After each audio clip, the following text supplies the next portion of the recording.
desde Merlo, Buenos Aires, en la República Argentina.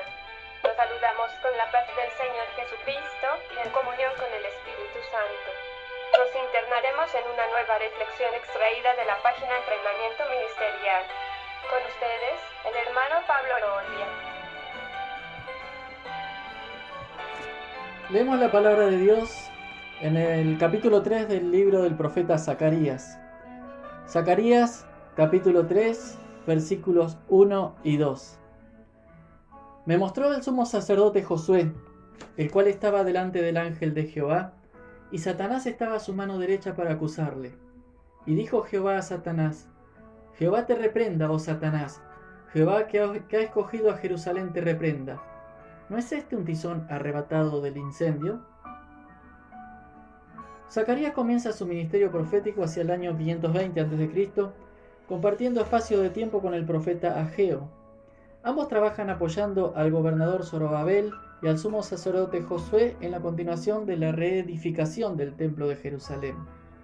Pero en el periodo comprendido entre los años 520 y 515 a.C., cuando finalmente se completa la obra, Dios va a ser detallista y minucioso porque no se respira aire puro en Jerusalén. Hay ataduras muy profundas y ocultas en medio de la ciudad y entre sus líderes, que requieren de visiones claras y específicas para comprender la gravedad del asunto. Es allí donde Dios utiliza al profeta Zacarías para hacer una limpieza total en la tierra. Zacarías había observado la restauración del holocausto y la colocación de los cimientos del templo, pero también vio el ataque de los enemigos y la detención de la obra por 15 años. El espíritu de un siervo de Dios no se madura de un día para otro. Por eso, mientras muchos en Jerusalén se preguntaban si era voluntad de Dios o no la reconstrucción del templo, Zacarías alimentaba su espíritu en el secreto, hasta que se cumplieron los días de su manifestación como profeta. En el mismo periodo de tiempo, lo que para el pueblo hebreo fue confusión y desgano, para Zacarías fue capacitación, tiempo bien invertido y madurez en el propósito. Mientras Zorobabel y Josué quedaron detenidos, Dios siguió trabajando, preparando el espíritu del profeta para que a través de su ministerio fueran quitados del pozo de la confusión aquellos a los que el Señor envió a reedificar a su casa. Ahora, mientras en el plano terrenal el pueblo de Israel se encuentra reedificando el templo, en el mundo espiritual Zacarías es transportado para formar parte de una sorprendente visión. Josué, como sumo sacerdote, cargaba con la responsabilidad espiritual de toda la nación hebrea, y aquella posición de gobierno requería de un altísimo grado de santidad, mucho más que en cualquier otra persona del pueblo. Continuamos leyendo los versículos 3 y 4 de Zacarías capítulo 3. Y dice así: Y Josué estaba vestido de vestiduras viles, y estaba delante del ángel, y habló el ángel, y mandó a los que estaban delante de él, diciendo: Quitadle esas vestiduras viles. Y a él le dijo: Mira, que he quitado de ti tu pecado, y te he hecho vestir de ropas de gala. En la visión de Zacarías, vemos que Josué es sorprendido con vestiduras viles. Satanás está a su lado para acusarlo, pero es reprendido por Dios, quien exclama que Josué es un tizón arrebatado del incendio. Un tizón es un trozo de madera a medio quemar, que al arder produce mucho humo. Esto nos revela una realidad en Josué, que su espíritu se había contaminado con los ritos babilónicos. Por eso, aunque en lo natural él quería reedificar, existía algo en el mundo invisible que lo mantenía atado a su pasado. Seguramente Josué había cometido pecados que comprometían su santidad, y allí estaba el diablo para acusarle. Sin embargo, Dios dijo que era un tizón a medio arder, lo que significa que aún no se había consumido sus posibilidades de ser un reedificador de la casa del Señor. También leímos que Josué cargaba con vestiduras viles. Vil, que es la palabra so en hebreo, tso, se traduce como excremento. Su manto sacerdotal se había convertido en un gran trapo de inmundicia. Cuando Zacarías conoce esta realidad, comprende por qué la reedificación del templo estuvo detenida durante 15 años. Había pecado, que provocaba el distanciamiento entre Dios y sus siervos. Pero también nos dice la palabra que Dios quitó su pecado, transformó sus ropas sucias en ropas de gala, de fiesta. anunciando los tiempos que vendrían.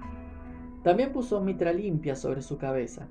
La mitra era el turbante del sumo sacerdote, que estaba asegurado por una cinta azul que tenía anexada una lámina de oro puro con la inscripción Santidad a Jehová. Seguimos leyendo los versículos 6 y 7 de Zacarías 3, que nos dice: Y el ángel amonestó a Josué, diciendo: Así dice Jehová de los ejércitos: Si anduvieres por mis caminos, y si guardares mi ordenanza, también tú gobernarás mi casa, también guardarás mis atrios, y entre estos que aquí están, te daré lugar. Una vez que el proceso de purificación terminó, el gobierno sacerdotal de Josué fue establecido a la medida de Dios. El mensaje es concreto: sin santidad no hay gobierno de Dios posible. Josué no podía ministrar en el templo con políticas babilonias, con ideas propias, con doctrinas inventadas o con sistemas de pensamiento humanistas. Era tan importante restaurar los turnos de adoración en el templo que no podían ser restablecidos bajo el mando de un hombre que aún no había sido completamente purificado. Todos tenemos un acusador llamado Satanás, que como león rugiente anda alrededor esperando devorarnos y deseando ver el juicio y condenación de Dios sobre nuestras vidas. Por eso el apóstol Juan aconsejó en una de sus cartas: Hijitos míos, estas cosas os escribo para que no pequéis. Y aunque la palabra pecado pueda sonarnos extraña y ajena en este siglo XXI, para los cristianos solo significa una cosa: el pecado es fallar y no dar en el blanco.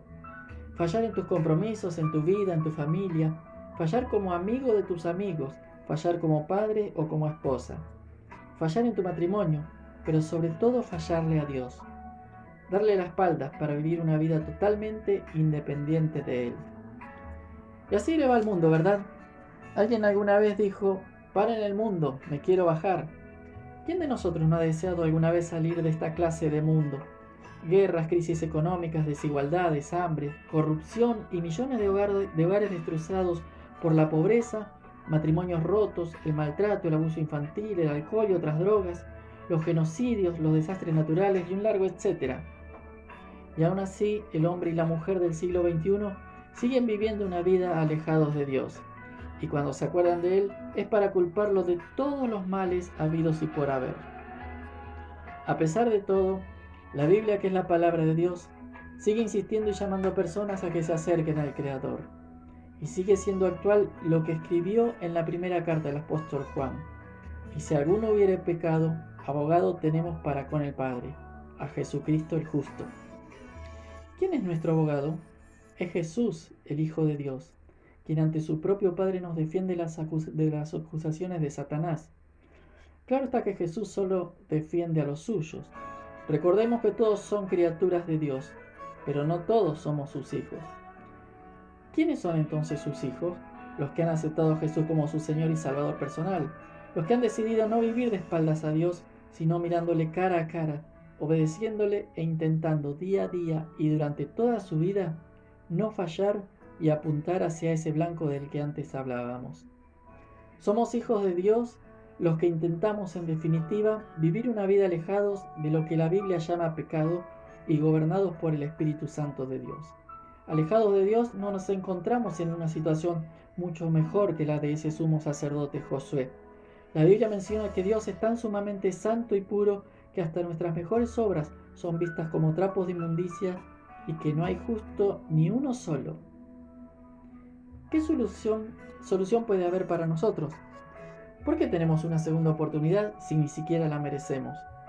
Porque Jesús, el Hijo de Dios, murió por cada uno de nosotros. Él derramó su sangre para que usted y yo pudiéramos presentarnos limpios y sin vestiduras viles ante Dios. De esta manera, gracias a Jesucristo, Dios nos ve limpios y somos aceptados en su presencia. Dios nos ve ahora a través de los ojos y de la sangre de Cristo. Por eso podemos presentarnos ante Él confiadamente, y de esta manera nadie, ninguna cosa creada, puede presentar ninguna acusación contra nosotros, ni siquiera Satanás. Ahora bien, Dios es fiel y justo para perdonarnos, pero Él no va a quitar las consecuencias de nuestro pecado en la tierra.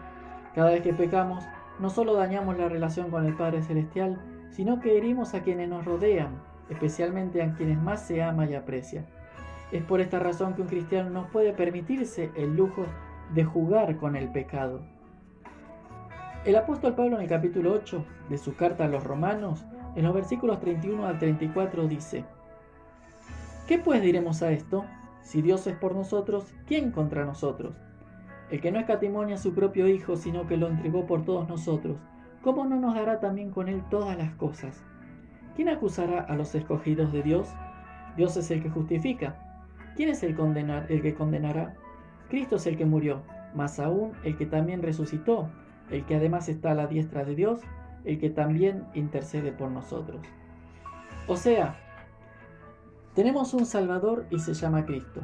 Y cuando nosotros confiamos en Él como nuestro Salvador personal, Él no solamente borra nuestros pecados y nos quita esas vestiduras viles, sino que coloca sobre nosotros un vestido de justicia, de tal manera que Dios nos ve como justos y ya nadie, absolutamente nadie, puede acusarnos ante Él. Recordemos que la Biblia es la fuente de vida eterna y que en ella podremos encontrar el consuelo, las fuerzas y la paz que solo Dios puede ofrecernos. Que el Señor les bendiga y les guarde.